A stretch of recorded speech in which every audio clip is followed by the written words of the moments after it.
Designs, Jeff Gordon Graphics, and more. We make custom graphics, logos, and even iRacing paint schemes. Check us out on the web at www.24-designs.com for requests today.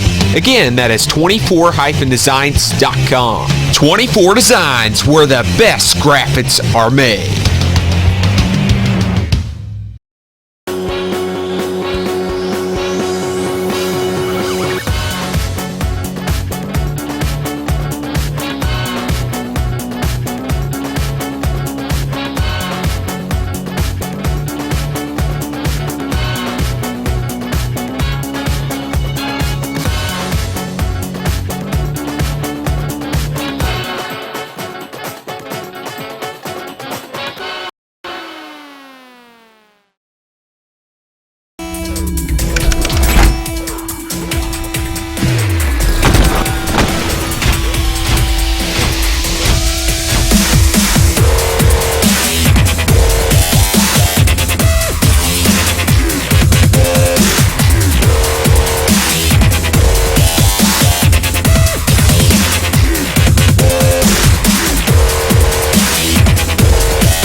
A com comes over the spectrum with a job.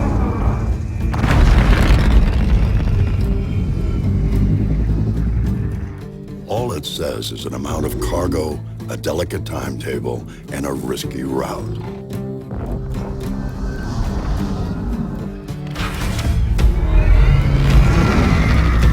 You know you've got 42 cubic meters to pack full of profit. We're talking pressurized and shock-resistant construction, so whatever you put in here comes out the same way. You got two Arc Duo 400 engines. Their award-winning colloid ion technology gives you maximum fuel efficiency while keeping your SIG low.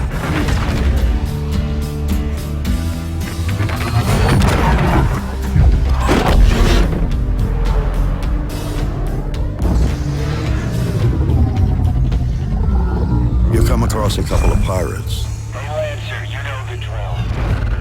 But with a weapons system featuring trusted names like Bering and Kronik, you aren't too worried.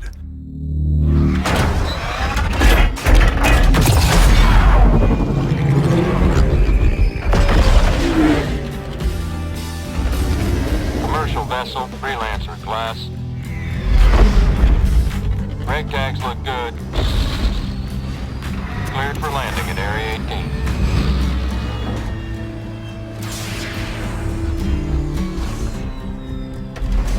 18. You're the one they come to when they need a job done right. Because you trust one ship. Misk Freelancer.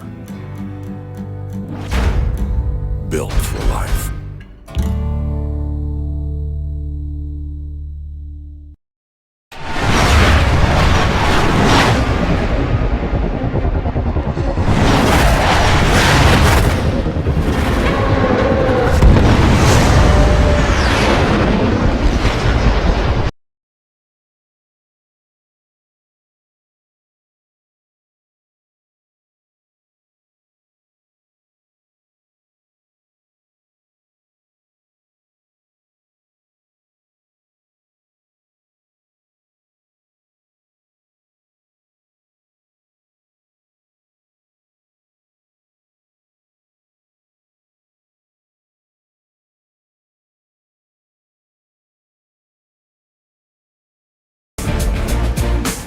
It's race time here on Checkered Flag Interactive. We're live and above from Indianapolis Motor Speedway right now for the Our Expressions Studio 200 here.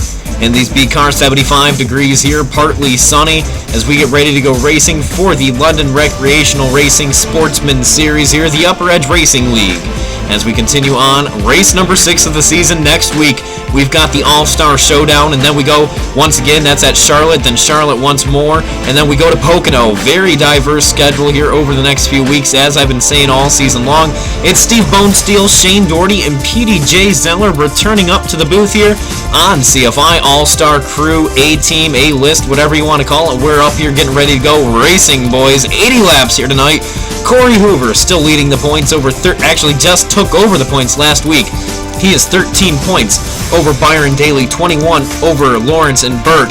Then J.D. Laird also back there, 21 points behind, so three-way tied for 3rd, 4th, and 5th in the points. Very, very tight points battle so far. Very impressive to see Corey Hoover battle back after a very dismal start to the season here. And Shane, Petey, it looks like it's going to be a fun one here tonight at Indianapolis. Always a lot of fun. This place puts on a really good show, and these guys put on a really good show. 25 drivers, I do believe, getting ready to go racing here tonight. Yeah, definitely, Steve, and coming here to the Indianapolis Motor Speedway.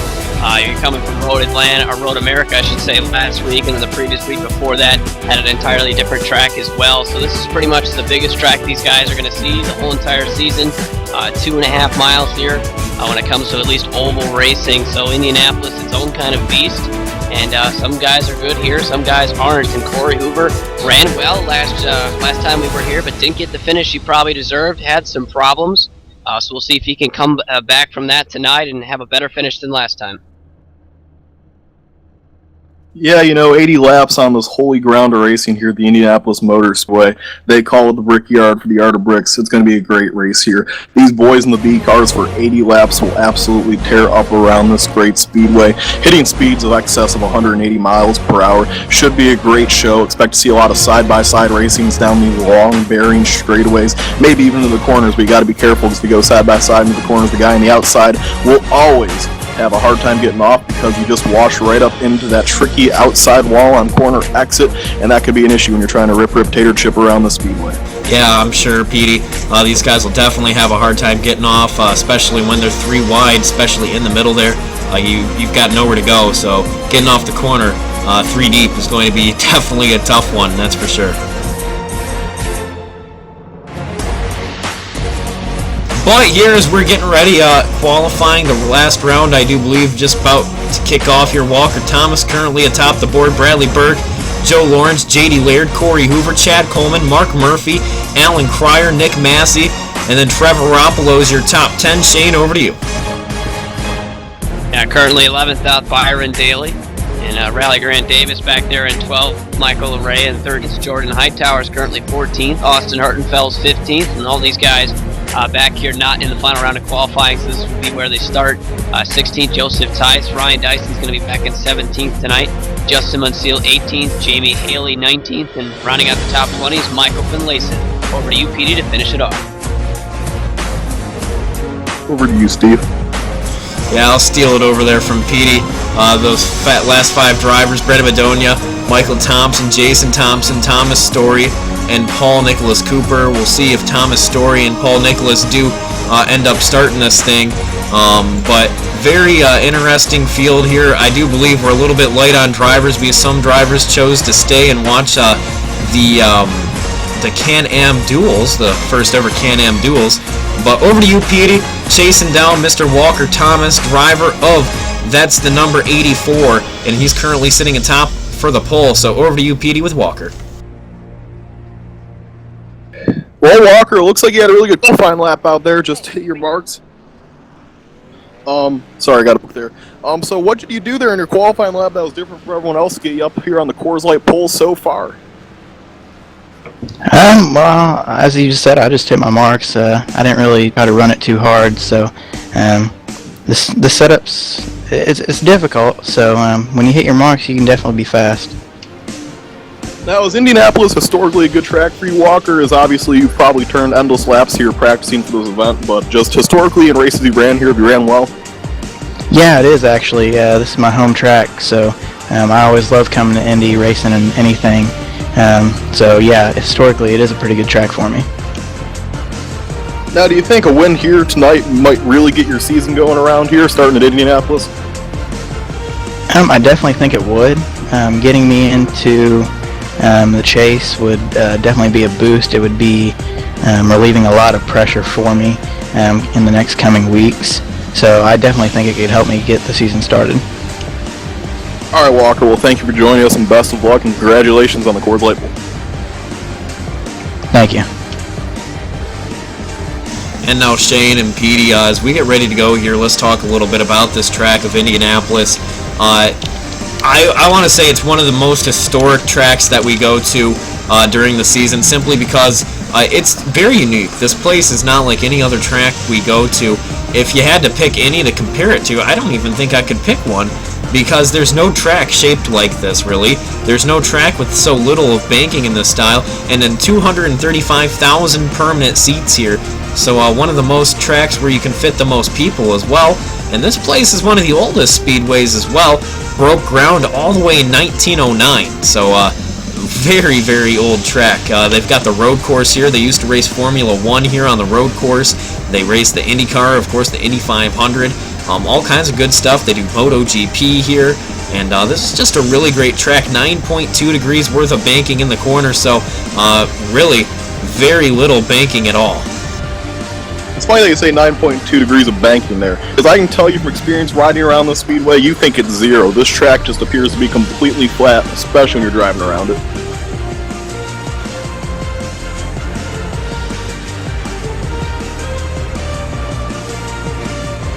And definitely any time when you come to a track like Indianapolis, being the flat surface, that low banking that we've been talking about, that's not really going to prevent a lot of line changes here tonight. Everyone's pretty much going to be on the bottom. Everyone in a fixed groove, and if you're going to want to make a pass, more than likely you're going to have to pull out and pass someone on the inside, either on the straightaway or maybe get a nose on them into the corner and force them up the racetrack. That's really the easiest way when you pass on a flat racetrack, and the guys who have the better cars will be able to do that easier. But if you're stuck in traffic, could definitely be a problem trying to make the passes and get toward the front. And it's really going to be not only whoever can make the passes the best, but who can be not only good at passing, but be conservative with their stuff. You get a little bit of damage here, and this is a super speedway.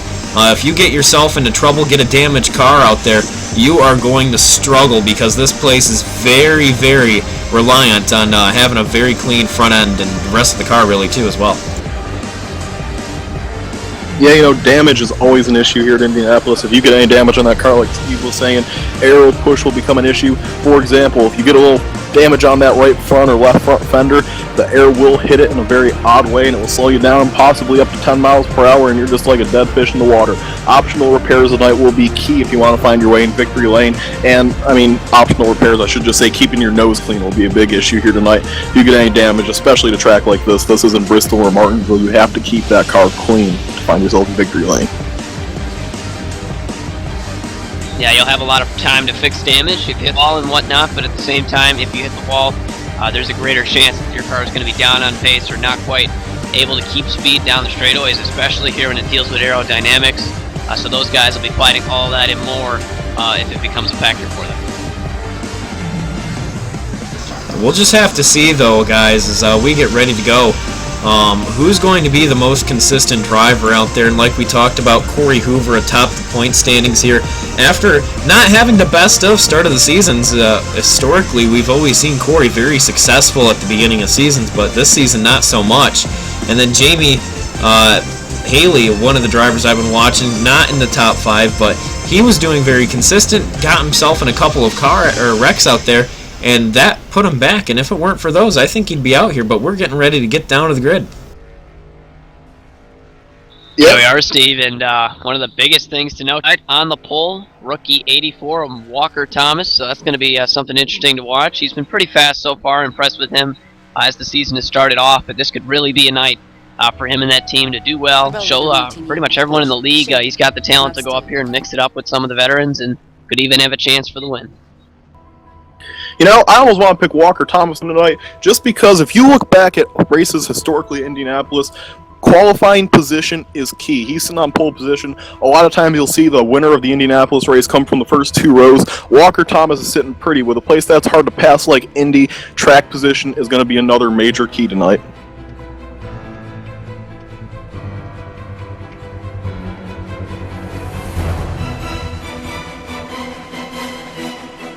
All right, well, I'm going to turn it over to you and Shane to get this thing kicked off here. So just remember, you are tuned in to the London Recreational Racing Sportsman Series here live at Indianapolis Motor Speedway for the Our Expression Studio 250.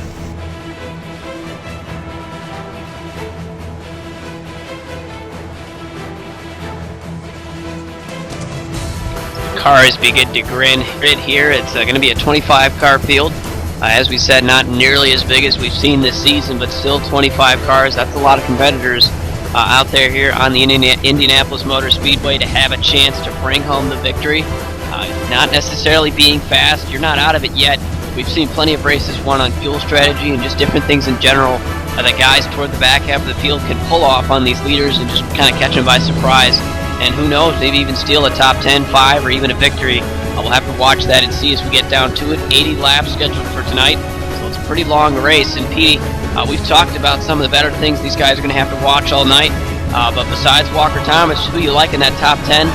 Guys like Nick Mass, Alan Pryor, Chad Coleman, and what about J.D. Laird? All those guys are fast. Could have something for these top 5. Yeah, I really like Chad Coleman as well. I think he looked really good in practice, obviously qualified up there in the top 10. He's going to be looking pretty tonight as we get ready to go on this field.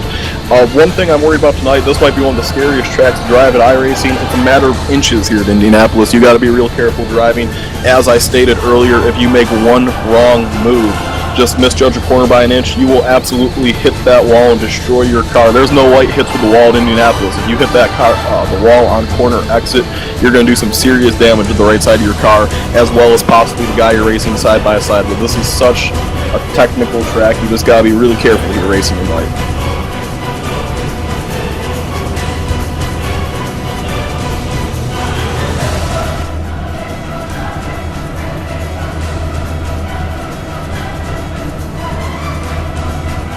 Yep, the field is about to roll off, though, boys. And what do you think is going to be the most important thing here when it comes to strategy? I think the early part of the race, Steve, the guys in the front, they're going to go 110%, try and gap themselves from the rest of the field, and maybe the guys toward the back might play a different strategy out there. They know they won't have the speed.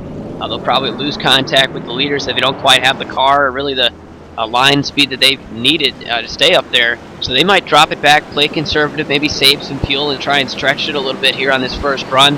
We don't see a quick caution, and that could really open up their strategy window for late in the race to, who knows, maybe make one less pit stop than your leaders, or maybe short pit, or just do something out of the ordinary to gain some track position and perhaps even steal a great finish. Yeah, just like he said, track position is going to be key, tire management is going to be key. There's a lot of things you got to take into consideration here today at Indianapolis. We're going to see what these drivers do. Someone's going to come out on top after 80 laps. Who will it be? That's the question to be answered, but Walker Thomas is going to have the best look on the field.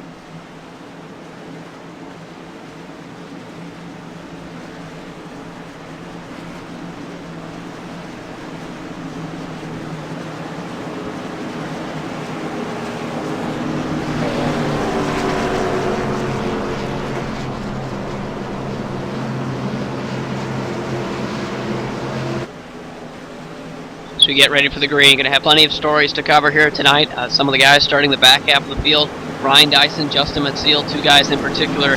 I think they're going to be back there for a little bit, but they probably have better cars than what they qualified with. I think that's pretty much been the key, especially for Ryan Dyson. He usually races a lot better than he qualifies, so look for that car to be toward the front. Also, Byron Daly had a terrible week last week.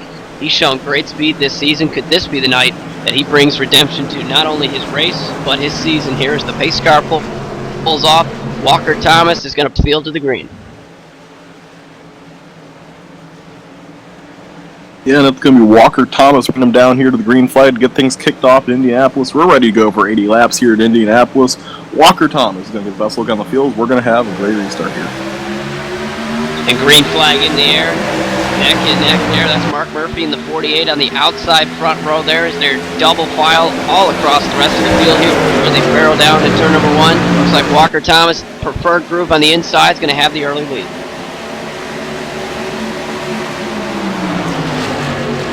Walker Thomas trying to make things happen here. He takes the early lead at Indianapolis. Still just one corner into this great event here. These guys racing hard all throughout the field, side-by-side action. These guys are really clean, smart drivers, though. They'll take it easy for the early portions of this event. Just got to keep your car in one piece. Everyone right now, though, fighting for track position because that, like I said, can be a major key as these guys continue to race around the Indianapolis Motor Speedway. Keep an eye on that Walker Thomas machine, though. He might want to try to get a little bit of a lead knowing that this race is going to have not that many cautions because it's such a flat racetrack. You know, cautions don't really happen that much at Indianapolis. Walker Thomas probably wants to get a good gap on the field so that way when pit stops roll around, he can have a decent lead on the entire field.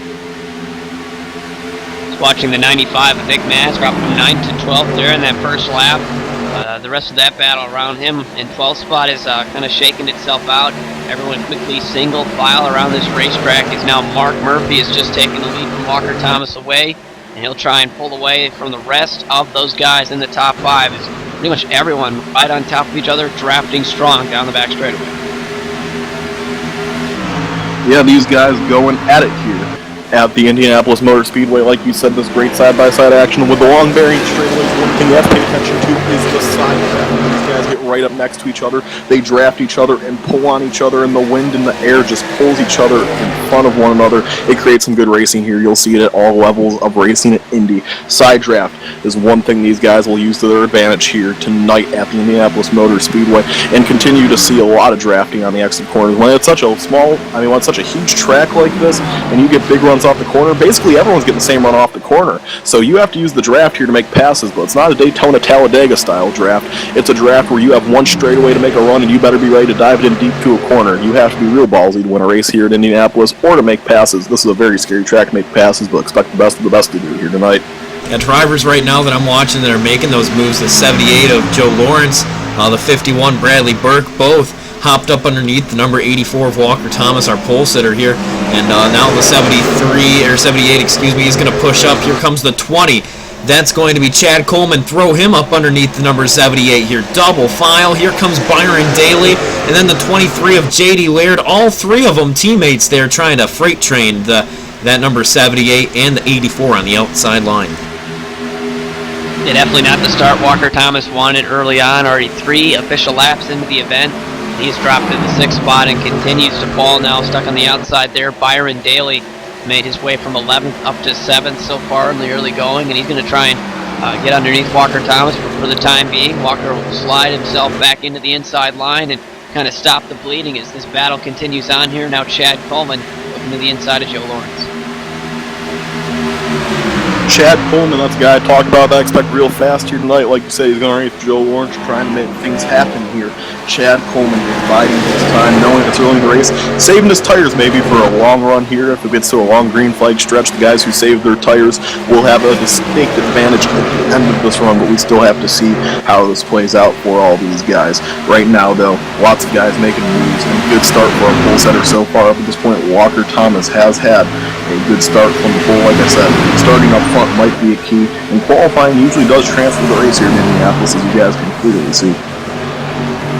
Yeah, unfortunately though for Walker, he's now stuck on the outside once again and continues to fall as an 8th. Has now been passed by J.D. Laird, or is at least attempting to be.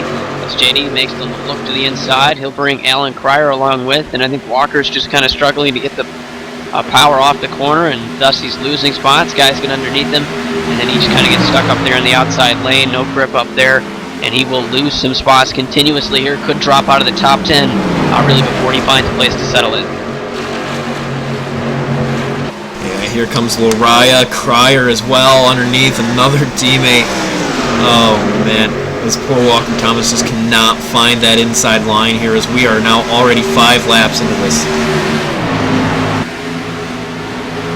5 laps down, 75 to go. It's going to be an exciting one here at the Indianapolis Motor Speedway. As these guys continue to run at fast paces, we're going to see who can make the best move here so far today. Like I said, a lot of racing to go, and Shane, what do you think they're going to make for a fuel run here? Usually when you come to the Indianapolis Motor Speedway, about 35 laps seems like the place to be for these guys. I don't know about tire wear. Definitely as the track gets rubbered in here with those dynamic track effects, could really change the strategy, but I think these guys are going to try and stretch it out. At least the guys up front try and run the tank out there.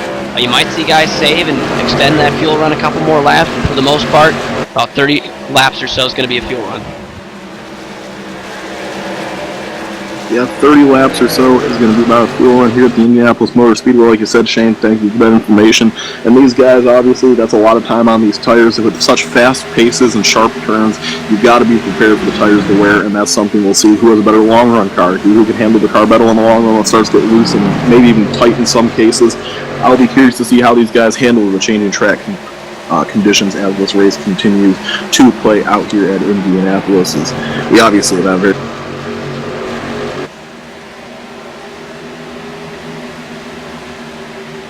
And watching right now, Byron Daly is looking to get underneath Walker Thomas. Nick Mass right there as well.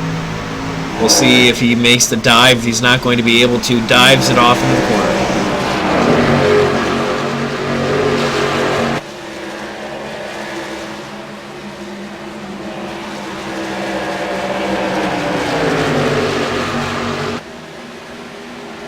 Shane, look at this, almost 3 wide as Lariah looks down to the bottom.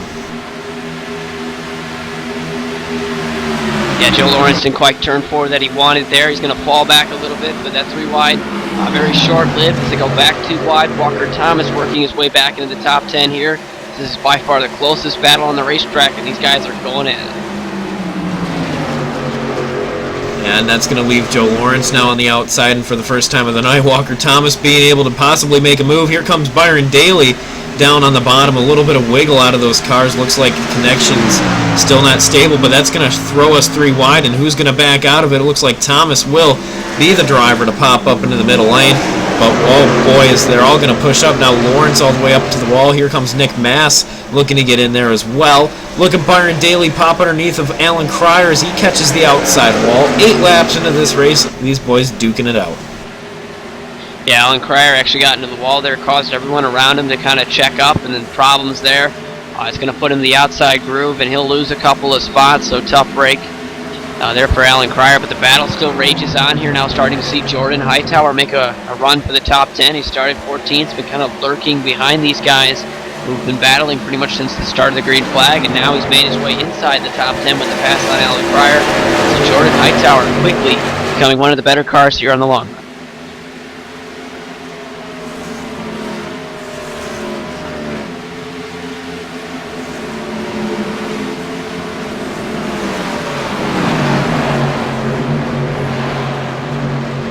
Just watching here as that battle does subside a little bit. Watching right behind him, Jordan Hightower in the mix, trying to get around. That's going to be, he got around him. Now looks like Joe Lawrence continues to fall back in that 78. We'll take a look back up front. Mark Murphy has an impressive lead over a second now on Bradley Burke. Corey Hoover's in third, Hartenfell's fourth. Then peering back towards just outside the top 10. Looks like Brian Dyson's there in 15th. Rally Grant Davis 16th. Jamie Haley back there as well. Finlayson, Munsell.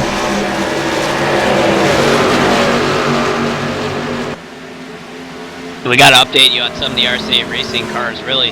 They've been some of the biggest movers so far in the race. Ryan Dyson up a couple spots from 17th. He's now inside the top 15. Joe Lawrence is the only one who's fallen back, started 5th, now outside the top 10. But how about Austin Hartenfell's 15th to 4th right now and only 10 green flag laps? That's pretty impressive, and that's a ton of cars he's already gone by. Oh, smoke in the back. Lawrence up in the wall. Looks like Walker Thomas had issues. As both those guys actually might have got together there. Middle of 3 and 4. They're both going to have substantial damage as we stay green.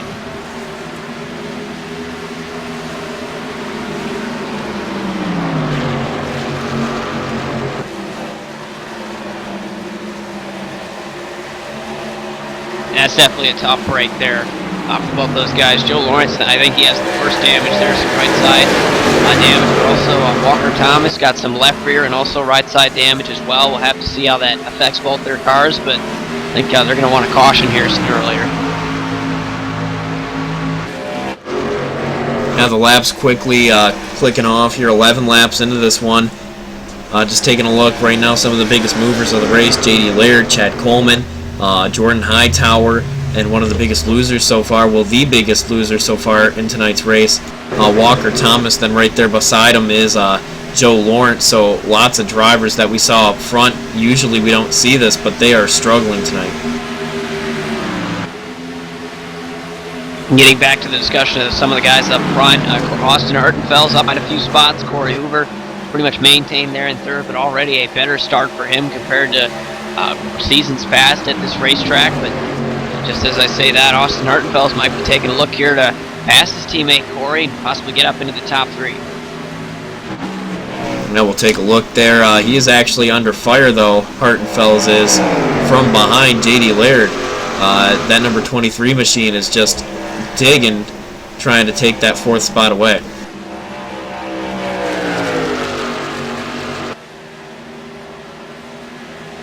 J.D. Laird seems like he's got a great draft now. He's going to utilize the side draft as well down the front straightaway. And Austin will give him that position, so J.D. Laird, kind of a little bit of an upset there. Goes by Austin Hertenfeld. It seems like he's had the fastest car all night. Could J.D. Laird possibly have the better long-run car out of anyone up here and maybe catch some of these guys down?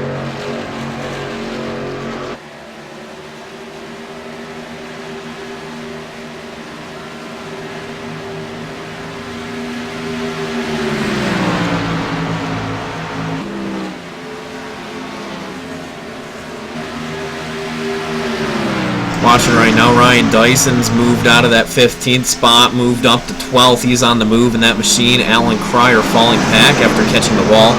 And that is prime example on what happens when you do get some damage on that machine. You can see there, that right side is sticking up a bit there. And just that bit is enough to make him almost a quarter to almost a half of a second slower per lap.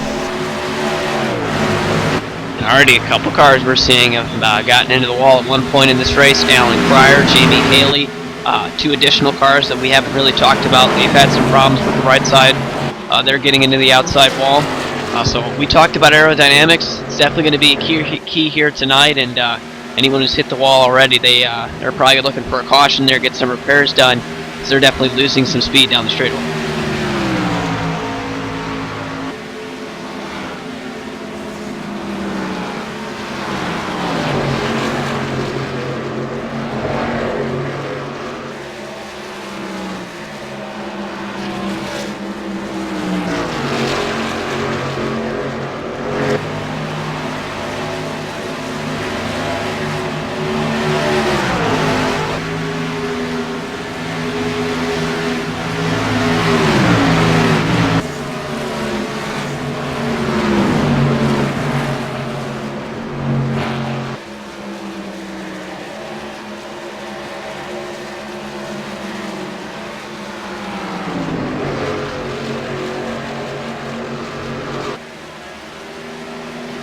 Watching right now, 15 laps into it, so we're going to throw ourselves to the first commercial break on the night, and when we come back, we'll update you here as we get ready to see pit stops and everything else here at Indianapolis Motor Speedway.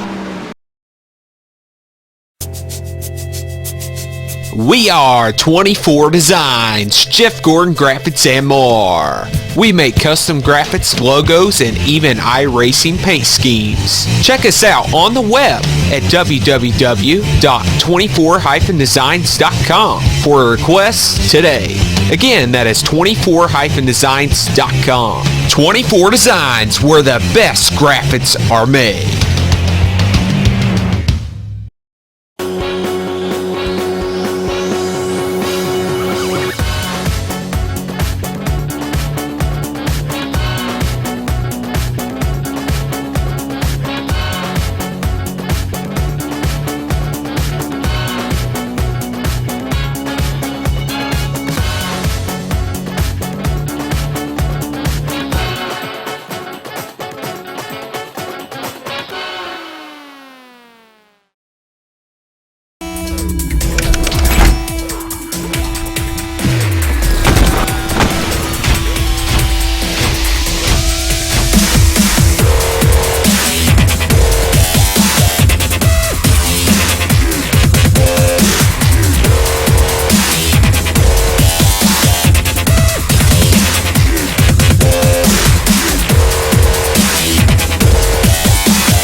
A comm comes over the spectrum with a job.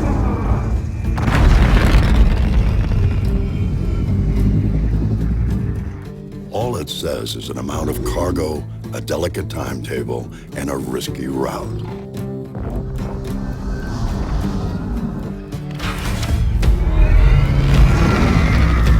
You know you've got 42 cubic meters to pack full of profit. We're talking pressurized and shock-resistant construction, so whatever you put in here comes out the same way. You got two Arc Duo 400 engines. Their award-winning colloid ion technology gives you maximum fuel efficiency while keeping your sig low.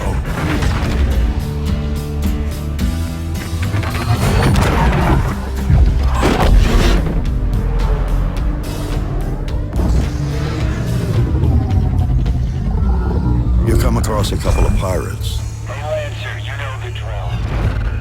But with a weapon system featuring trusted names like Bering and Kronik, you aren't too worried.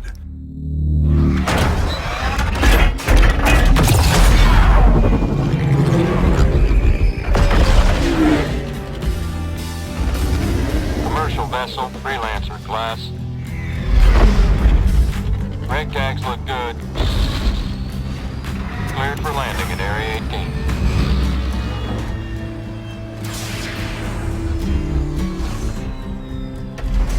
You're the one they come to when they need a job done right. Because you trust one ship. Misk Freelancer. Built for life.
Back here live where we're starting to see some strategies play out. A couple drivers are coming down pit road within the next few laps, but the first driver down on pit road is Chad Coleman, driver the number 20, coming down from the 7th position here.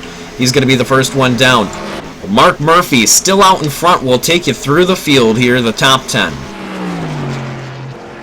And second, we currently have Bradley Burke in that Chevy number 51 trying to chase down our leader. He's 1.6 seconds behind, and he's looking pretty good right now. He's actually been a little bit quicker than Mark Murphy over the past few laps.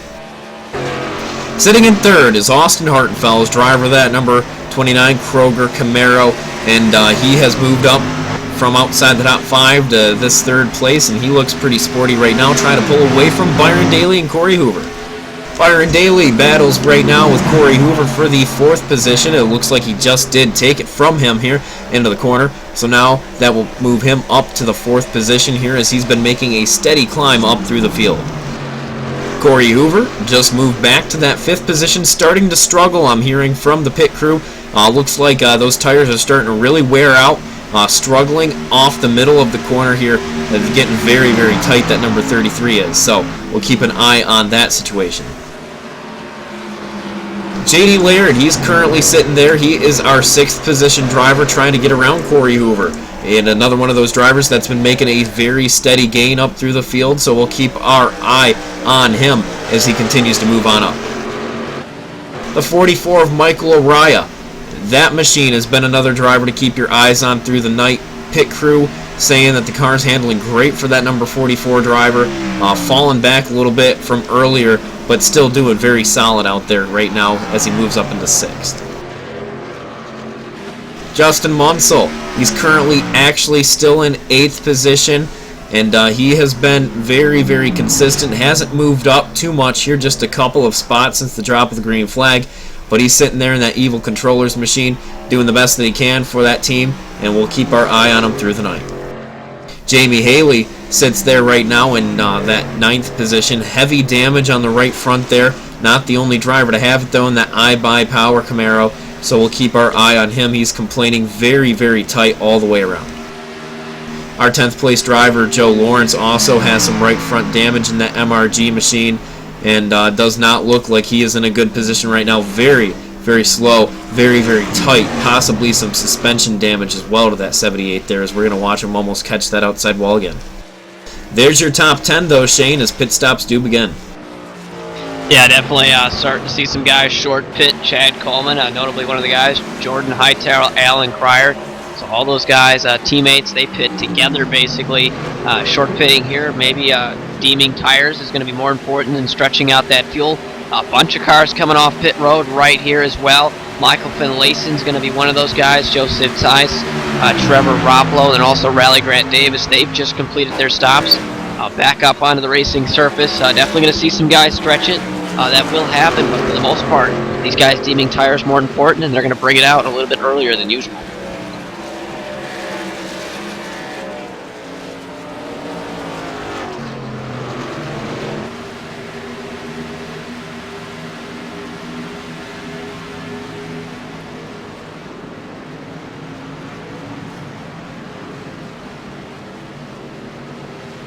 And there we go, a bunch of drivers coming down pit road right now.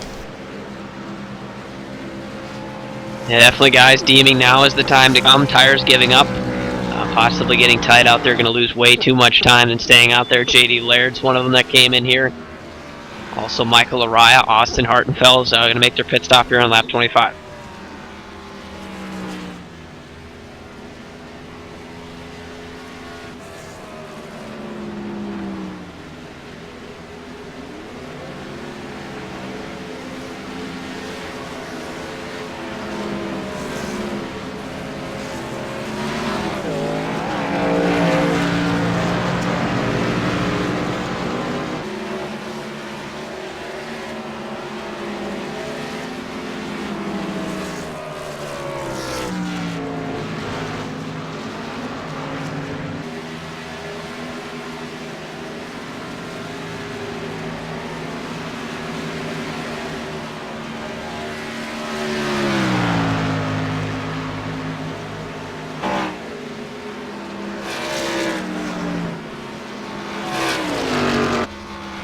So it looks like most of the guys up in the top 10 have now pitted. Mark Murphy, Bradley Burke, they pit together here on lap 26. And that should complete the cycle here, as Jamie Haley might be the final car actually out there in the O2. He was nowhere near the top 5, now scored in 3rd, and probably is the leader now because he passed the front 2 guys on pit road. So Jamie Haley will probably maybe try and get out there, get an extra point for a lap led, and then maybe bring that car down to complete green flag pit stops.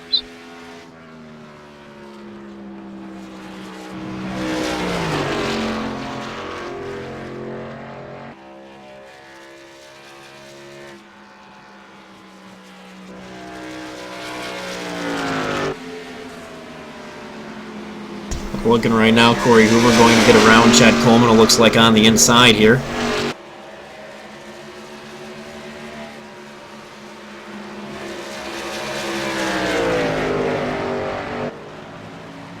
Yeah, this is one of the closest battles on the racetrack right now. A bunch of guys really spread out after these pit stops, and that's what green flag racing will do here at Indianapolis. Really spreads the field out and add in a pit stop there, and Now you're really spreading out everybody kind of all by themselves, trying to get some draft down the straightaways, but really, if you're battling with someone, that's going to be about as close as you're going to be to them for the rest of this race here, as Jamie Haley should pit here soon, and that'll hand the lead, it looks like, to Corey Hoover.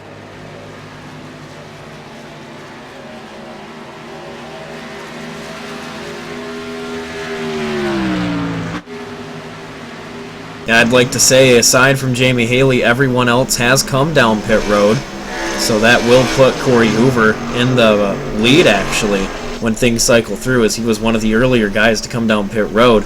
And Mark Murphy, the driver that was the first car before pit stops, he is about 2.5, 3, 4 seconds, actually considerably far back from Corey Hoover. We'll have to see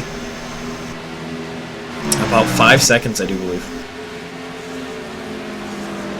Yeah, but Mark Murphy's going to have one of the freshest tires in the field. He and Bradley Burke, one of the last cars to pit here, so they should be flying by some of these guys before long.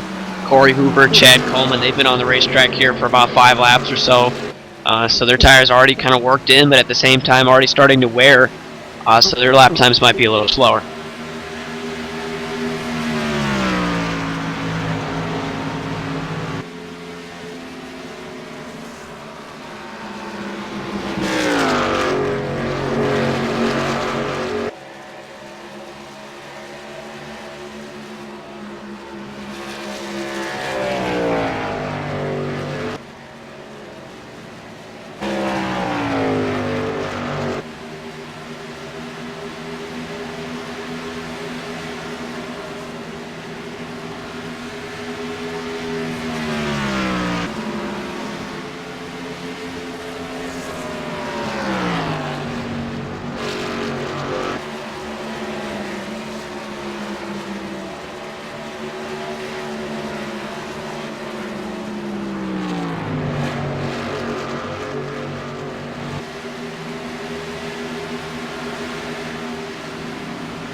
So now with Corey Hoover up in the lead, that leaves Byron Daly to start trying to chase him down here 30 laps in. Chad Coleman, Mark Murphy, and then Jordan Hightower, your top 5. And out of those cars in the top 5, Mark Murphy by far the fastest. That last time by, for example, 2.5 tenths faster than Corey Hoover. And he is coming in a hurry compared to some of these other guys on those newer tires. But can't leave out the speed we're seeing here from Byron Daly. He's come alive here being up front, probably in some cleaner air, helping that car. And he's quickly catching Corey Hoover as well.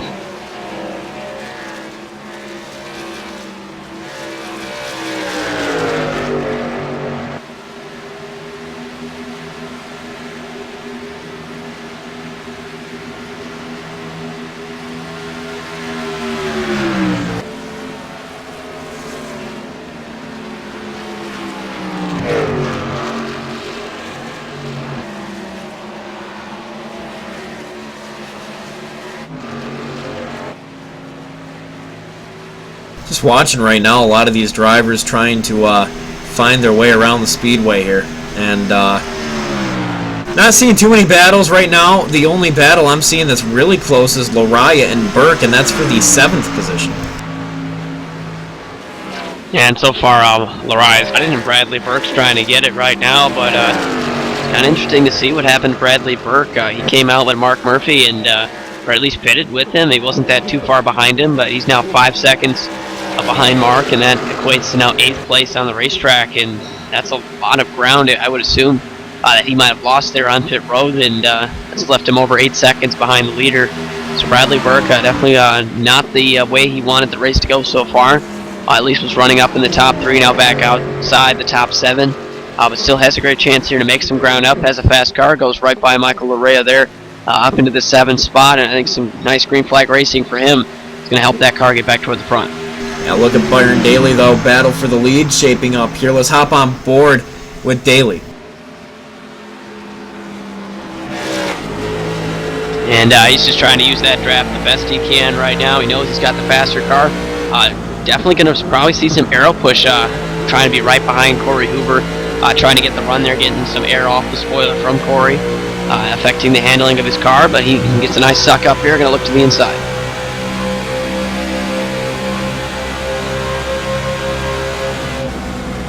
Now look at that, he dives it off to the inside, passes him. Will Corey be able to do a crossover, or will he even want to? I don't think he will there, as he falls in line. So Byron Daly is going to retain the lead here, get his first lap sled on the night, and could have a chance to pull away from Corey Hoover before Mark Murphy gets here. He's closing in a hurry, but still has to take care of the 20 of Chad Coleman before he can really start making some ground up. And there's also the possibility that the tires might even out here as the run continues on, and Mark might be in for disadvantage. We'll just have to wait and see. But so far, Corey Hoover running well up there with the strategy call, but also Byron Daly, just a fast car in general, has got him in the lead.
Jordan Hightower quickly falling outside the top 5 after being up there, working on his way to get possibly inside that top 10, just trying to be consistent here.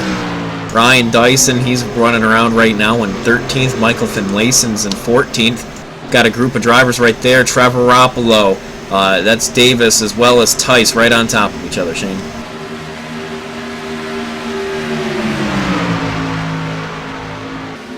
And this is just outside the top 10, around 15th or so. These guys already 20 plus seconds off the leader. That's what Green Flag Racing will do. And they're really just trying to battle, see what they can get here. A caution would put all these guys right back in it. But the question is how the rest of this race will play out and if we actually do end up seeing a caution.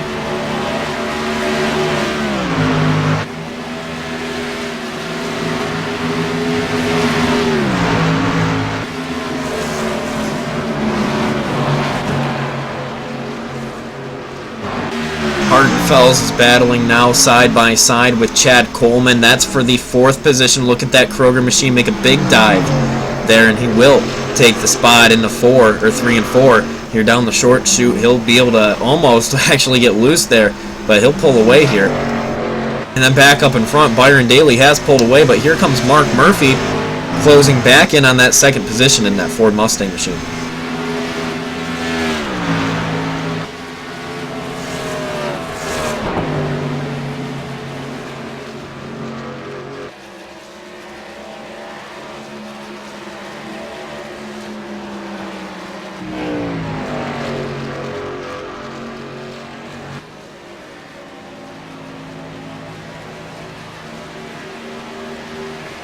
Starting to see a nice battle around 10th here. Ryan Dyson doing a nice job.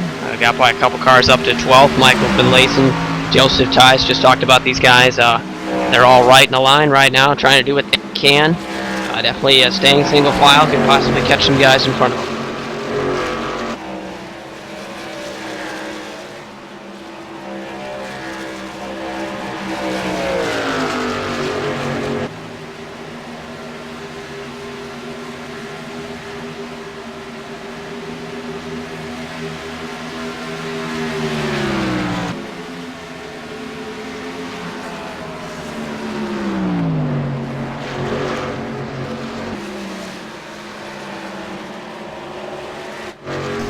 here comes Mark Murphy quickly.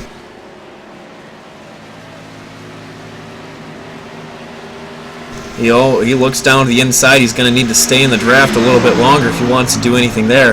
But look at that 48 machine. Those fresh tires, about 4 or 5 laps fresher only. But here at such a big track, that's a huge delta.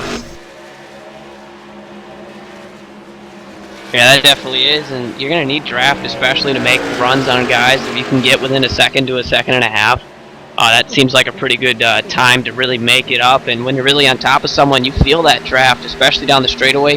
Kind of gives you that suck-up ability to go right beside someone and then use some side draft to make the pass. And that's why you see tons of passes toward the end of the straightaway at Indianapolis, because guys get that draft, use it down the front straightaway, and then try and make a full pass before you enter the turn. So these guys trying to use that throughout the entire night to make passes.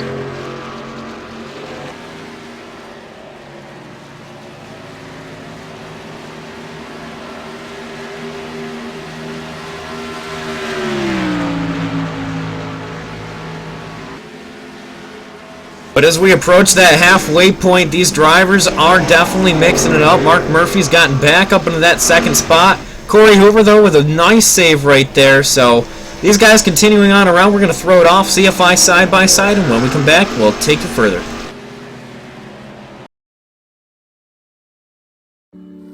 So I was looking at the new Aurora, but then I was thinking, maybe I should get something that looks a little classy.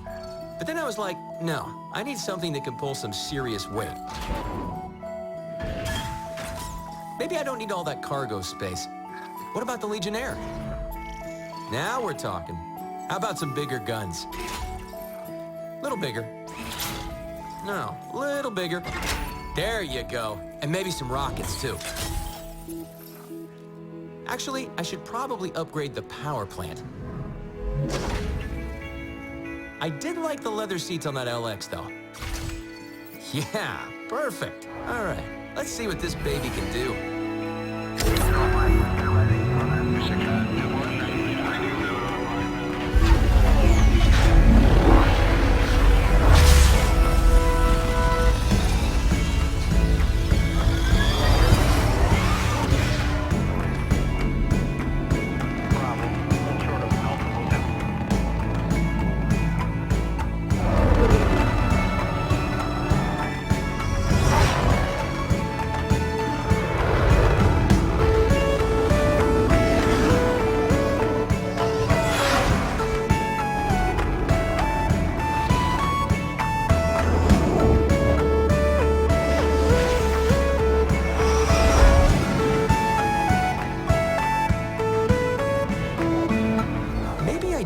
Bigger cargo. RSI's Aurora. There are many like it, but this one is yours.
Second round of pit stops complete here pretty much as we get ready to watch these guys for the next little bit.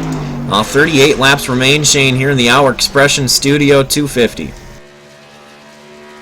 Yeah, definitely getting down to it here. Caution free so far. It's been all green flag racing. Guys really spread out, and that's allowed the field to pretty much be a single file. Not a lot of ton of battles going on. As I can't talk for a little bit there, but nonetheless, we've seen some pretty much a domination from Mark Murphy. Got the run early on in the first lap. Got pretty much the lead and has led the rest of the race so far. He's pretty much been the favorite here. Corey Hoover's currently second, 2.5 seconds back. He has continued to stay strong. Bradley Burke back into the mix. Was 8th at one point in this run, now 3rd. Definitely has a chance to make up some ground here if he can continue this speed. We stay green. He doesn't make a mistake on pit road. Bradley Burke can be someone to possibly take this one away.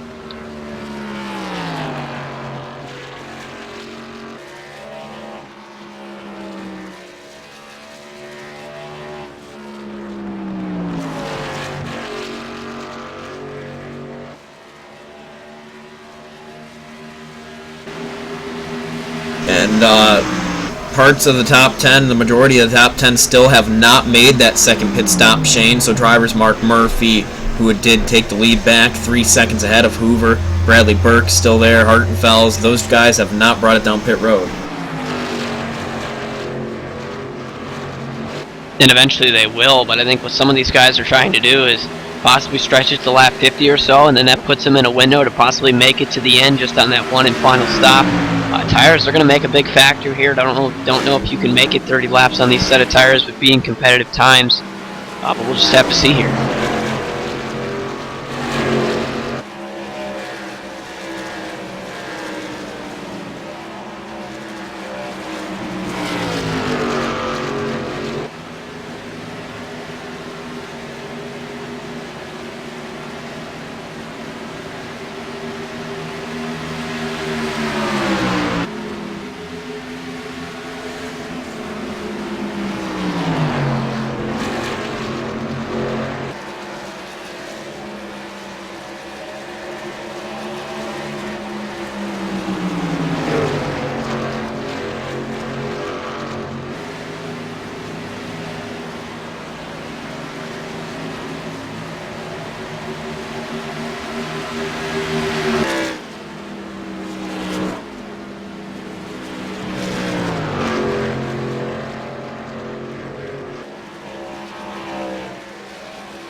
.34 laps remain, and these guys, I'm looking right now, I'm trying to figure out their strategy. They want to get it to about 28 laps to go to see if they can make it to the finish, Shane, but that would be really pushing this run on those cars very far. It definitely would, Steve, and I talked about it a little bit earlier, just the whole tire strategy, the fact of stretching it that long, having to demand that much out of the tires could definitely be a disappointment for some of these guys.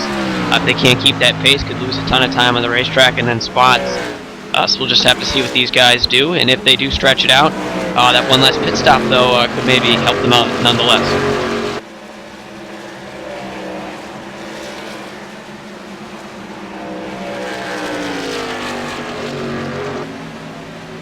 Looking at Bradley Burke out there, he passed Corey Hoover. Corey Hoover's fallen back further. Austin Hartenfels there.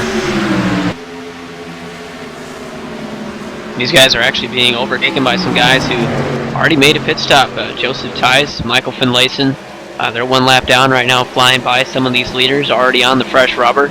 So we'll have to see how they come out, or at least how they are in the standings once these guys come on pit road and then make their green flag pit stops. Have to see if they gain a ton of spots and get up into the top 5, or who really knows here as the strategies continue to differ here as we are still green flag. Yeah, one of the longest green flags of the season, I do believe, when you talk about mileage. Green since the drop of the green flag. So, Shane, that leaves these guys to really have to think about strategy. When you have cautions, it breaks things up a little bit. And really, these guys out here, they have to start thinking about what they need to do. And here comes Bradley Burke, and I also believe Austin Hartenfels is going to bring it down pit road. So these guys coming down lap 48 to 49. It's about 31, 32 laps. It's going to be a long stretch. We'll see if they make that, but nonetheless, they're on pit road.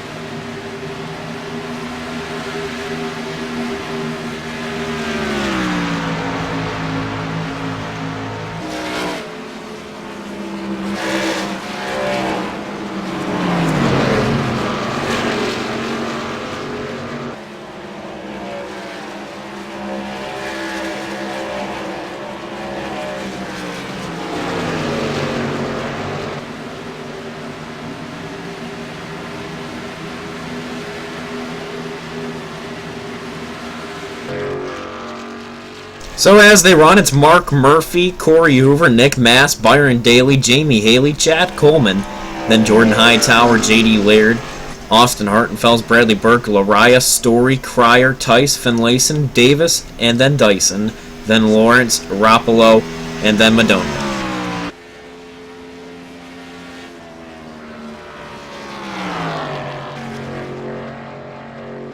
These guys now work lap 50, coming to lap 51. That means they will come to 30 laps to go. For Mark Murphy, Corey Hoover, could they be some of the couple guys might be willing to stretch it out here till the end? You're giving up a ton of time right now to the guys who have already pitted a second time. Michael Finlayson, Joseph Tice fly on by. Mark Murphy right there, they get their laps back.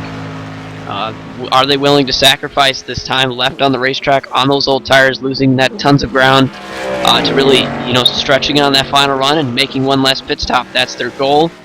Will it work, and will they be able to pull it off is the big question.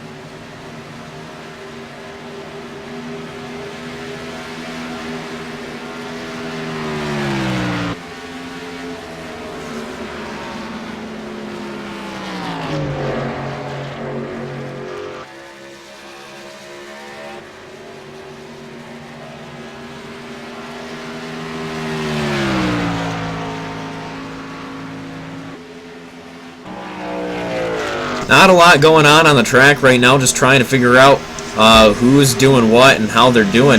Only 4 or 5 drivers have still chosen to stay out here. Mark Murphy, Corey Hoover, Nick Mass, the 3 drivers in the top 5. So, I mean, they made it now to the 28 mark to go, so they should be good to go on this final pit stop, or very, very close to it, I do believe. Now when they feel that they're in that window, Steve, and they feel they have maybe even a lap or 2 of cushion, just in case they don't get the fuel fully in there, they'll go ahead and make that pit stop and pretty much return to the racetrack. I think Mark Murphy's out here knowing if the car's handling good now, make as many laps as you can, run the fuel tank dry, and then bring it in, knowing that you might have a little bit of a shorter run than you thought there for the end. But also these guys got to plan precautions and stuff like that. If it happens, it will only help you. But definitely, if you get caught out there on the racetrack right now with a caution, that could definitely set you back not only in track position, but pretty much for the rest of your race.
Oh, with 27 laps to go, these guys are still out on the speedway. Very impressive that they're still out, Shane.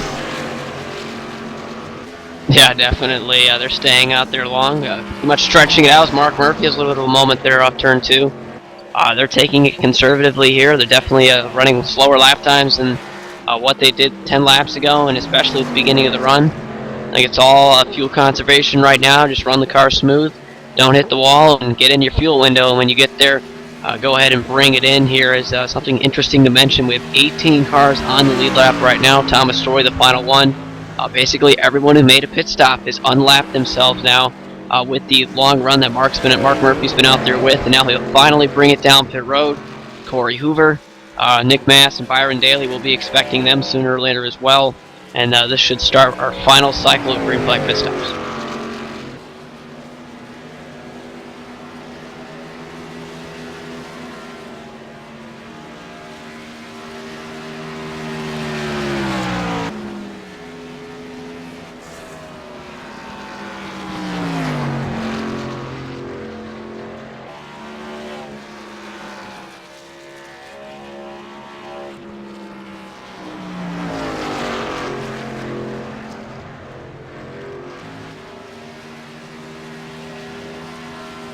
And as Mark Murphy makes his pit stop, looks like we're going to have our first caution of the night.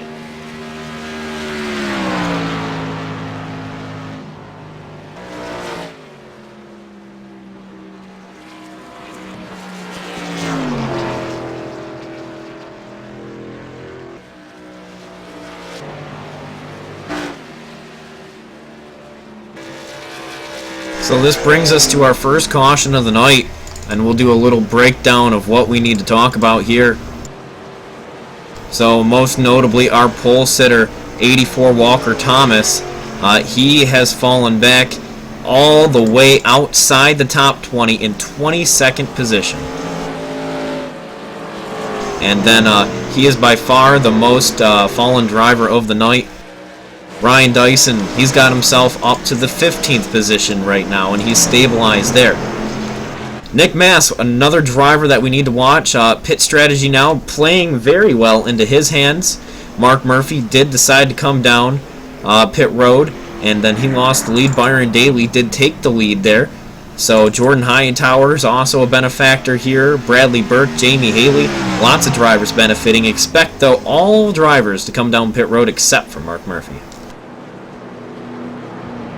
And this will really benefit the guys who stayed out there. They will, if they didn't make a pit stop there in the middle of the caution, they should be able to be the first guys on pit road. Hopefully first guys off are there. If they take 4 tires, I would assume everyone should take 4 tires, especially the guys that pitted earlier. They're on the lead lap. They're toward the rear end of the lead lap, though. So there'll be 4 tires in fuel. And when all these guys come out, we should have 19 cars in the lead lap.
We are 24 Designs, Jeff Gordon Graphics and more. We make custom graphics, logos, and even iRacing paint schemes. Check us out on the web at www.24-designs.com for a request today.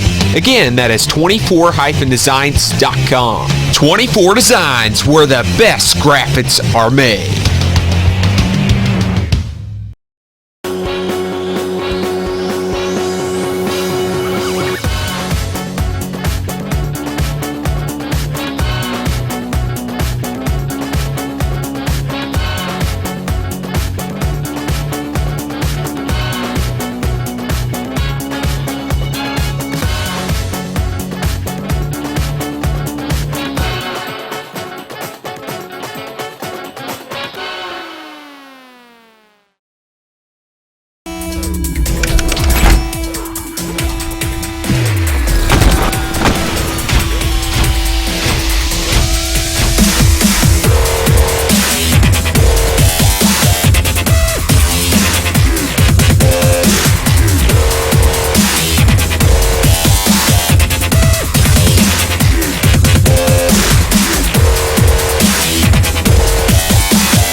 A comm comes over the spectrum with a job.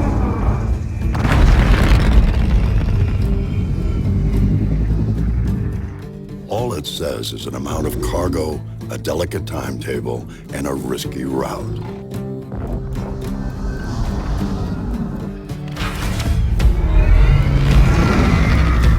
You know you've got 42 cubic meters to pack full of profit.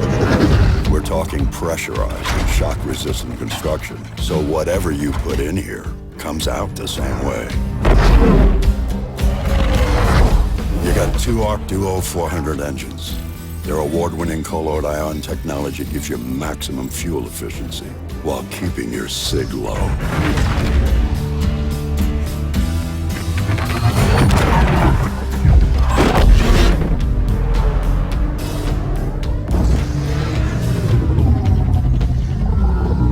Across a couple of pirates. Hey, Lancer, you know the drill. But with a weapon system featuring trusted names like Bering and Cronin, you aren't too worried.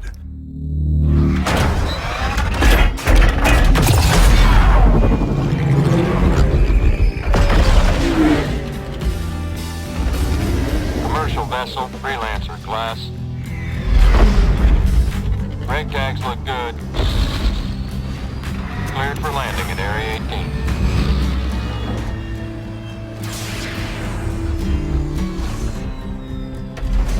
18. You're the one they come to when they need a job done right.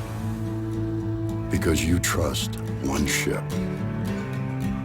Misk Freelancer. Built for life.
Pace car pulls back down here for the Our Expression Studio 200 here. Green flag about to drop. 21 laps to go.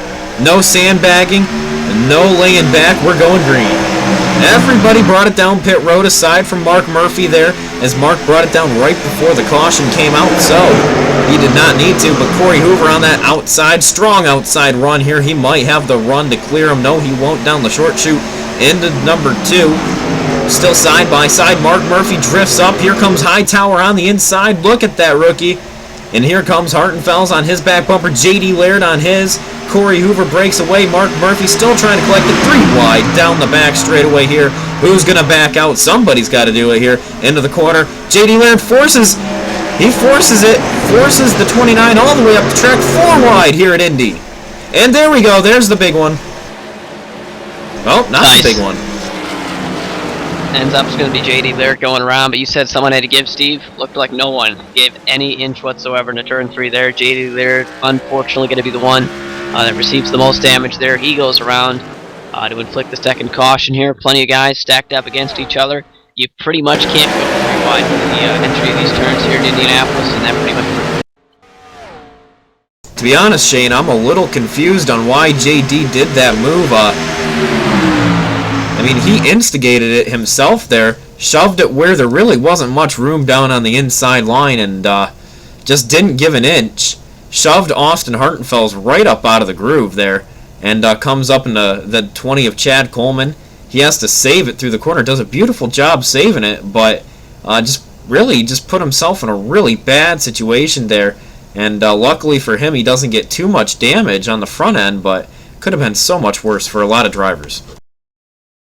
I think it all goes back to the point of we've seen this race pretty much be caution-free until that previous caution. Then now you get all these guys who are 15, even 20 seconds plus off the lead, and now they're right there. They see the leader. They're within a second now. They have a new chance, pretty much a rebirthing in this race, and they know they need to make it to the front. And if you're in the top 5, you want to go for the lead. And J.D. Laird, Austin Hartenfels, Corey Hoover, a bunch of those guys in there as well, going forward into turn 3, and you can't go 3 wide basically here. They get together.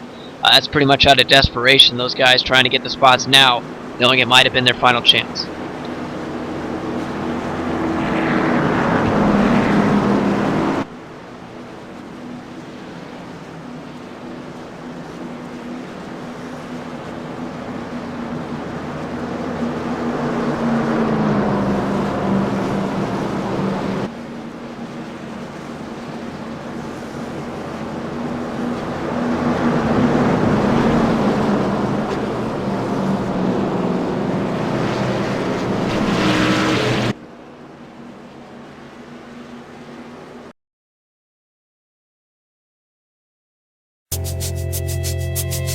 We are 24 Designs, Jeff Gordon Graphics and more.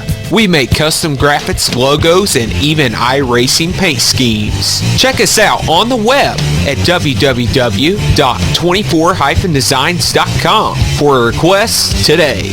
Again, that is 24-designs.com. 24 Designs, where the best graphics are made.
A comm comes over the spectrum with a job.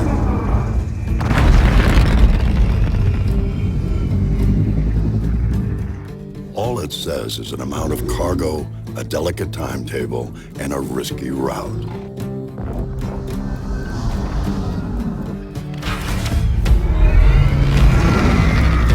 You know you've got 42 cubic meters to pack full of profit. We're talking pressurized and shock-resistant construction, so whatever you put in here comes out the same way. You got 2 Arc Duo 400 engines. Their award-winning colloid ion technology gives you maximum fuel efficiency while keeping your SIG low.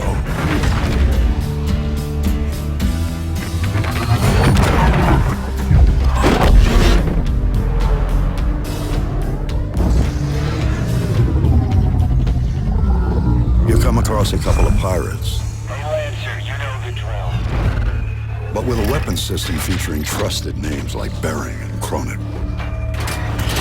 you aren't too worried.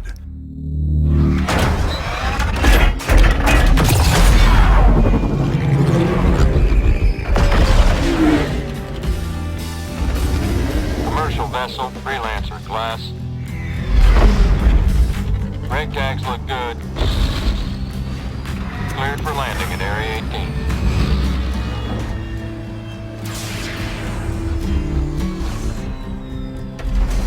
18. You're the one they come to when they need a job done right. Because you trust one ship. Misk Freelancer. Built for life.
Back here live at Indy, we're coming down to it. We're going to have 16 laps to go here at the famed Speedway here. Corey Hoover will be leading him down to the green. Jordan Hightower in that 22, and he's starting on that outside line in that Chevy Camaro.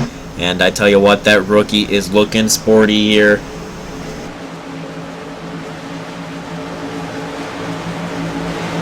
Pace cars in. We'll have to see what happens here. Getting down to it. 17 laps to go. Coming to 16 to go. Corey Hoover, the leader on the inside, brings him to the green. We're back to racing in the end.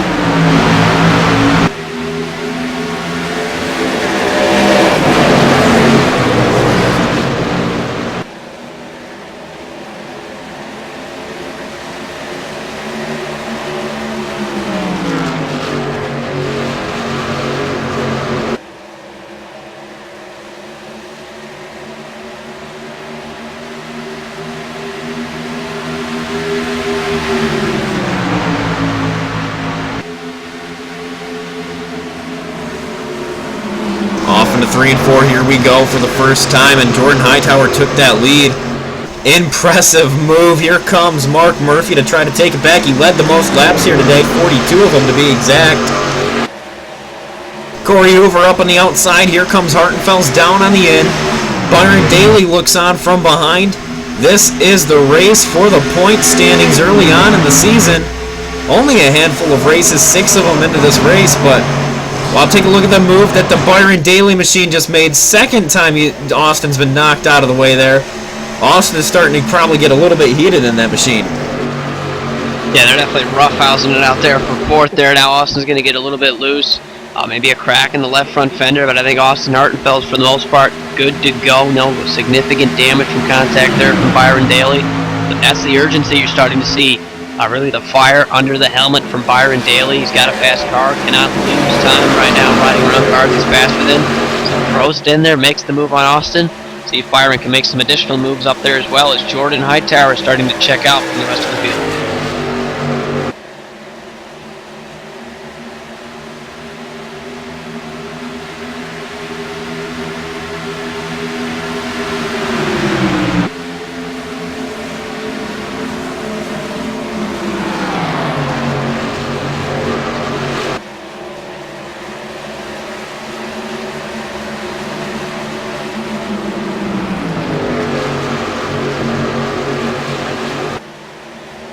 Hightower wants to steal this one, and I tell you what, he's doing it right now.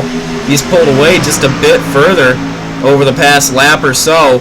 He's almost got half of a second over Mark Murphy, and Mark Murphy is about to have a handful here of Corey Hoover. Yeah, Corey seems like he's got a better short-run car right now, and he's going to need that for the rest of this race here.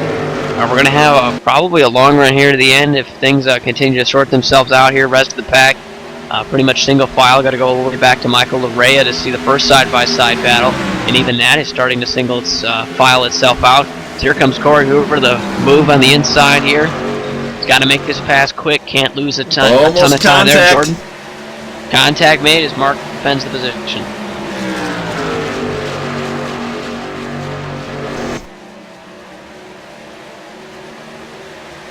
Down the back straightaway, here we go.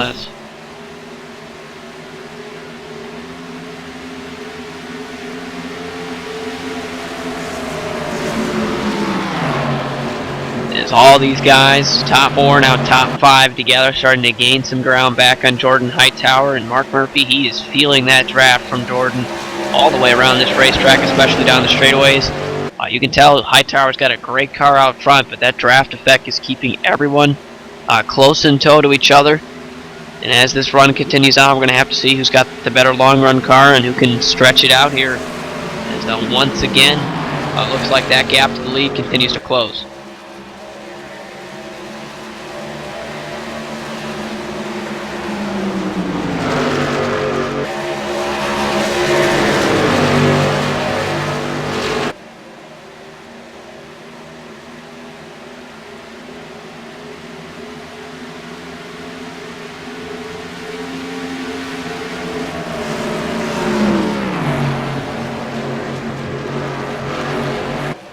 And back up to the very front of the field here.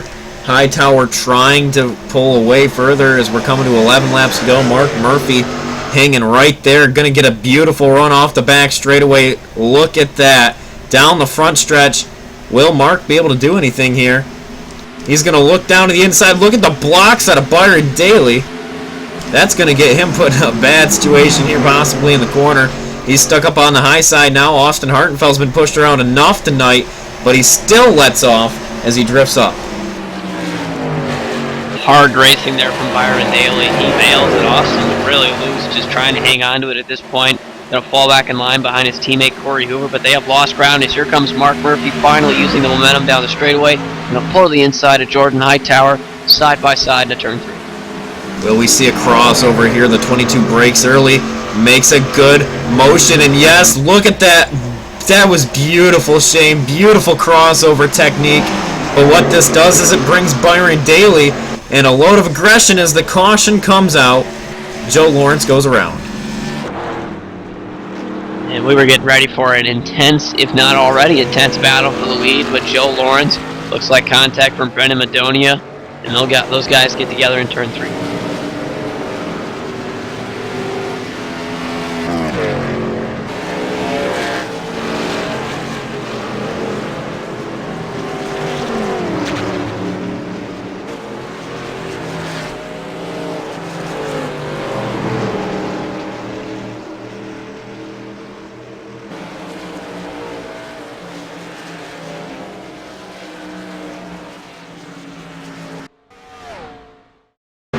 Taking a look at what happened here to Joe Lawrence. He was battling with J.D. Laird. The 8 gets loose, comes down, cuts across, and takes him out there. Nothing Joe could have done, but mid-pack.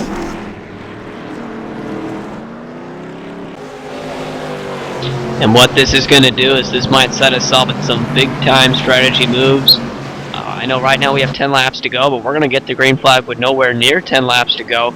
Could be as little as 6 laps to go before we see the next green flag, and that could definitely mean the race could end quickly if we get a lap or 2, then another caution. So is a strategy call come into play here? Do you guys end up staying out fuel only, maybe just 2 tires here on this pit stop? We'll just have to wait and see. Looks like Mark Murphy's just going to keep it out there, and the rest of the field's going to come in behind him.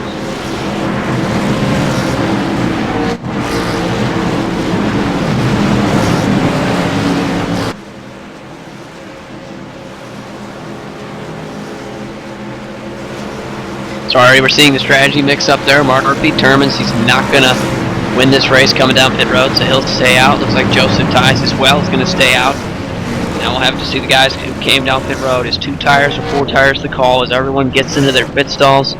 Right side tires going up immediately. It's only 2 tires on Jordan Hightower. It's going to be 4 tires for Austin Hartenfels. And looks like Jordan and Byron first off pit road. Chad Coleman takes 2 tires. He moves up a couple spots there, 3rd off pit road. And it looks like the biggest losers on that pit stop will be Austin Hartenfels and Corey Hoover. Both those guys took 4 tires. They will have that fresh rubber, but they'll be definitely a little bit farther back in the pack than they want. We'll get a ring in with one of our in-race reporters here, sporting the sponsor of the race, Our Expression Studio, Ryan Dice. And Ryan, been an exciting race out there, long green flag runs, and now we're on top of each other here for these final probably about 6 laps. What do you have under the hood here? I'm not really sure. It's just been a slow, steady race. Went caution-free for quite a while. Just kind of picked off cars when we could. I don't really know what we have here at the end. I don't know how many cars stayed out or if anyone took 2 or anything. So I don't know. Just kept all the fenders on it and at least put ourselves in a position for a good top 10 after the way our season's gone so far. That's really all I can ask for. With this race being so competitive out here and this track so hard to compete at, what do you think you could have done differently in that 28 machine to get a little more track position here tonight? Simply put, qualify better. That's pretty much, it's been my Achilles heel all season long in this car. It's pretty much my only answer because I've just moved forward the entire race, but qualify better is my only answer to that question.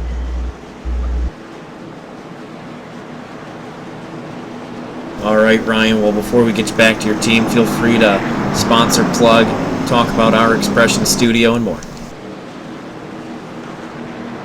Yeah, thanks, guys. Hopefully we'll at least get a top 5, top 10 out of this. Just thanks to APC for being on the car, Our Expression Studios, and all the other partners. All right, Ryan, thanks for coming to talk to us. We'll get you back down to your team. Should be an exciting restart. Enjoy, guys.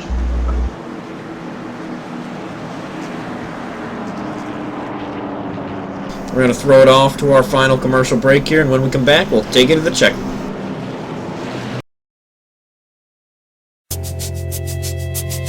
We are 24 Designs, Jeff Gordon Graphics and more. We make custom graphics, logos, and even iRacing paint schemes. Check us out on the web at www.24-designs.com for requests today.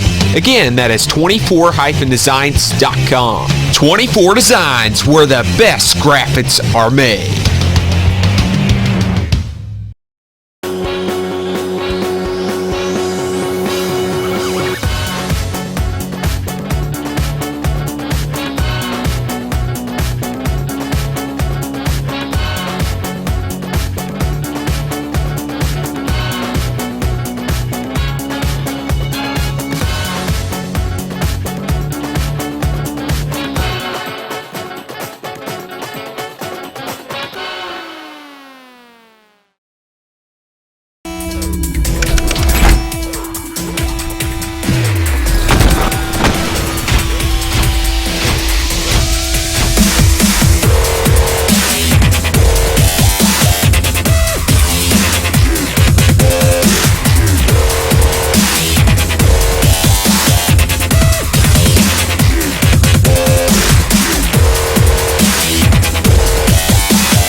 A comm comes over the spectrum with a job.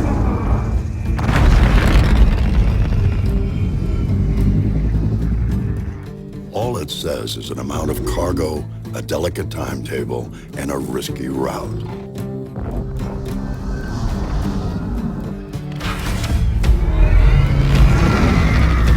You know you've got 42 cubic meters to pack full of profit. We're talking pressurized and shock-resistant construction, so whatever you put in here comes out the same way. You got 2 Arc Duo 400 engines. Their award-winning colloid ion technology gives you maximum fuel efficiency while keeping Back here live, we're going to have 6 laps to go. The 84 of Walker Thomas, our pole sitter, all the way back up the 4th, Shane. Look at that. Beautiful. Don't quite understand how he got there, but he's there, Steve. In contention for the win. Walker Thomas, this might be one of the greatest comebacks ever in the history of UpperEdge Racing League. If he can come up here and get or at least pull off the victory, even a top 3 in general. He was up toward the front, faded back, and then was involved in a wreck. Actually went a lap down, was outside the top 20. Documented that not too long ago, and here he is on the lead lap 3rd. Car looks great, and he has a chance to win here tonight in Indianapolis. But the front row, Mark Murphy, Joseph Tice, they are in great position here. As the pace car pulls off, we'll get the green with 6 laps to go.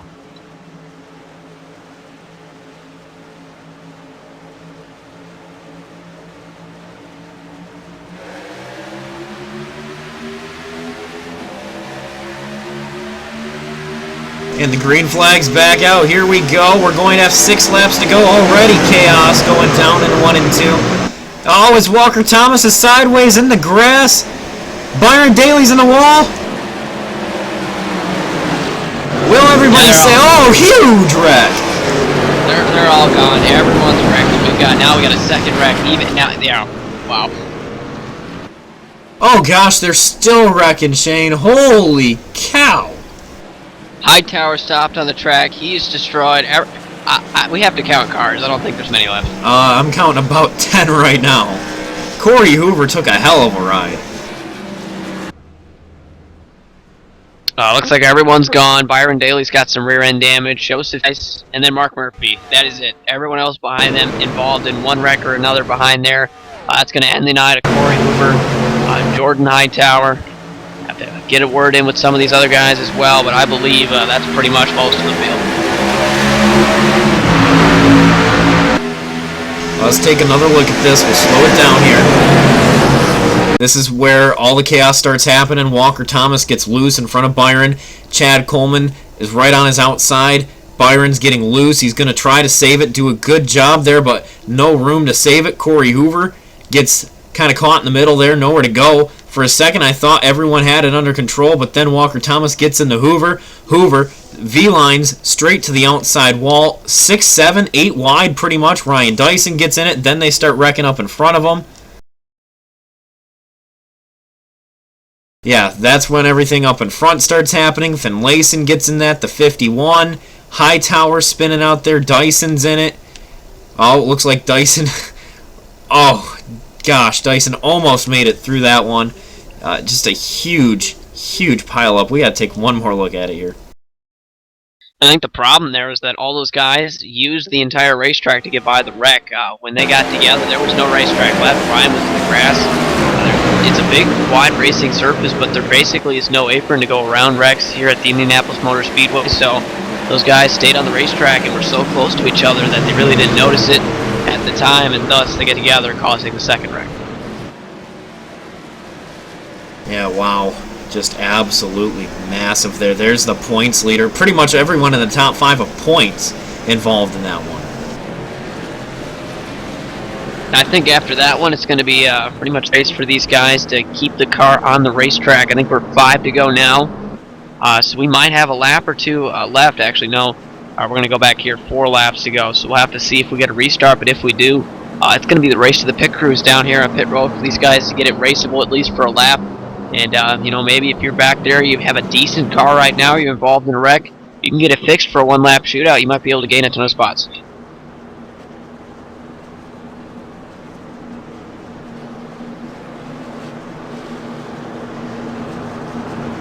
Corey Hoover here, Steve Bonesteel catching up with you in the infield care center. Wild ride for you, Corey.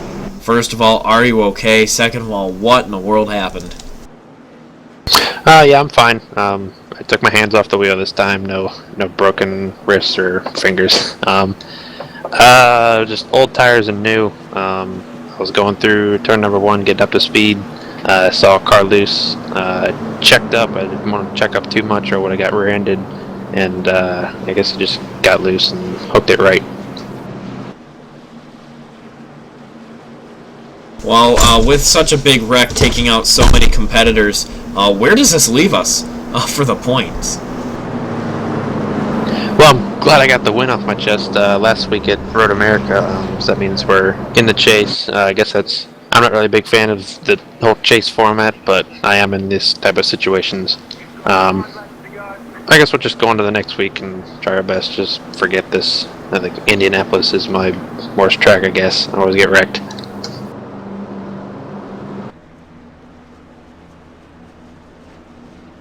Well, Corey, good to see that you're okay. Sorry to see such a hard hit there, but unfortunately, that's racing. Yep. Have a good night, guys. Well, Shane, what a crazy wreck that was. And really just how it developed was the biggest thing there. You had one wreck, and then after that, everyone kind of wrecked each other trying to get through the wreck itself. So it's going to be a tough break for Corey and plenty other guys up in the top 5, and especially top 10 in the points. They had the momentum, and I think tonight they're really going to lose it, unfortunately, because of that. We'll get a sense here of what the rest of this race entails. We've got a couple laps to go now, and the question is if we'll get a one-lap shootout, if we get the lights off this time by or this next time around. We will get that one-lap shootout. Mark Murphy, Joseph Tice, Alan Cryer, their cars look great. So does Byron Daly, despite some rear-end damage. But then after that, plenty of guys just soldiering on for the rest of this race, and it's going to pretty much come down to those 4.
Alright, here we go, Shane. This is it. We're going to have one lap to go here, and it's going to be a completely different top 5. Mark Murphy, I guess he's one of the things that stayed the same. Joseph Tice, Byron Daly, Alan Cryan, Brandon Madonia. And out of those drivers, really, only the top 4 have semi-clean cars. Byron Daly has some damage there, so let's just see how this one plays out. Everyone from Byron back has significant damage to their machine. And pace car lights go back on? They go back on. There might have been a car stopped on the track. The servers automatically throw an extended caution, and the extended caution is going to end the race. So there you go. We're setting for one lap shootout, but it's over. Mark Murphy's going to win. Well, that was a thing. Getting all hyped up for that one, but it all ends as it was before. And Mark Murphy brings it home here. Dominating performance for him. gets the win, helps him in the standings, and obviously for the chase as well, coming up here sooner or later. So that's a great job by Mark. Joseph ties Byron Daly, especially Byron. He gets a great rebound tonight. Alan Criver, Trevor Roppolo, your top 5, and a whole bunch of tore-up cars behind him. That's weird. I do believe, Shane, you've caught up with Chris Wright. Yeah, here with Chris Wright, and saw a pretty crazy race out there tonight. Chris, what'd you think of it? I really didn't see any of it. I heard about it. I actually missed tonight. I was watching the duels, but I heard that there was some crazy stuff that just went down. So it sounds like it was pretty exciting for you guys, and hate that I didn't get to run tonight. Yeah, but nonetheless, the finish was pretty amazing there.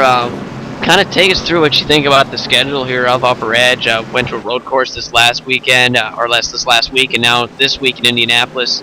Got a couple of different tracks, all kind of different complexions coming up in the next couple of weeks. What do you like about the diversity of this schedule?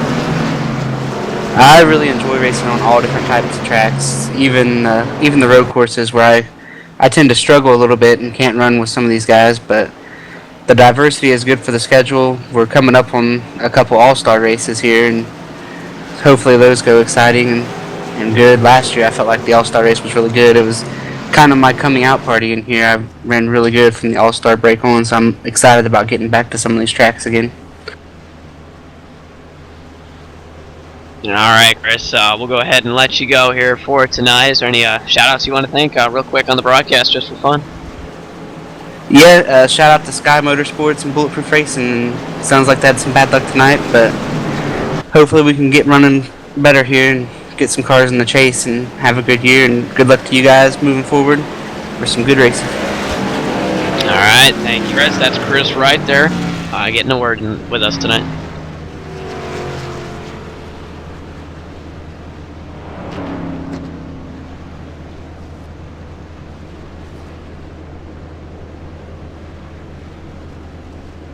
Well, Shane, that was a thing. It definitely was, and that's another race we've seen getting ready for a one-lap shootout, and all of a sudden something happens and we don't get that one-lap shootout at the end. I believe it was Auto Club, maybe?